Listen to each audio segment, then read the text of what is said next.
À l'issue de cette table ronde avec les représentants des organisations syndicales, des chantiers navals qui sont toujours présents, à quel point, à travers eux, on sent ce que la France attend pour 2012. C'est enfin passer des discours aux actes et c'est tenir la parole dans ce que j'appelle la morale de l'action pour que dès 2012, quelque chose de concret change dans la vie des gens, dans la vie quotidienne des gens, pour qu'il y ait une vie meilleure. C'est ça la fonction de la gauche, le message de la gauche, l'obligation de la gauche. Et il n'y a aucune raison de baisser les bras devant la crise. Méfiez-vous de tous les discours qui nous disent qu'on est au bord du gouffre.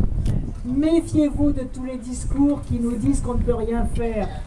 Méfiez-vous de tous les discours qui nous disent que la situation est si grave qu'il faut sacrifier les retraites, sacrifier l'école, sacrifier l'hôpital public, sacrifier le niveau des salaires, sacrifier l'emploi.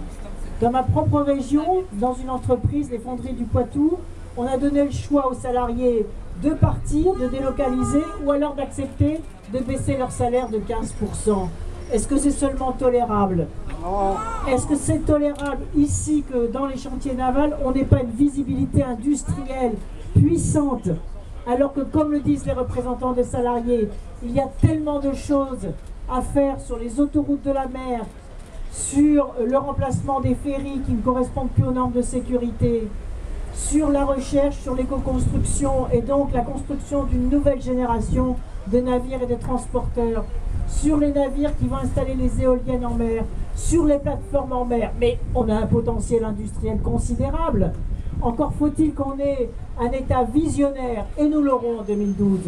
Encore faut-il qu'on ait une volonté politique avec une présidente de la République qui fait de l'industrie et de l'entreprise notre première priorité, parce que, en contrepartie des aides publiques, en contrepartie des obligations qui seront données aux banques de financer les entreprises au lieu d'aller s'enrichir sur les marchés spéculatifs, en contrepartie de tout cela, eh bien nous demanderons aux entreprises d'embaucher, d'augmenter les salaires, de prendre des jeunes en alternance. C'est ça la société de ce que j'appelle la société du donnant-donnant. Et il n'y a aucune raison que la mondialisation négative soit une fatalité. Il n'y a aucune raison que la dette et le déficit caracolent en nous disant, vous allez voir encore dans quelques jours, ils vont nous annoncer encore une restriction des services publics, une restriction des dépenses publiques, alors que c'est tout le contraire qu'il faut faire.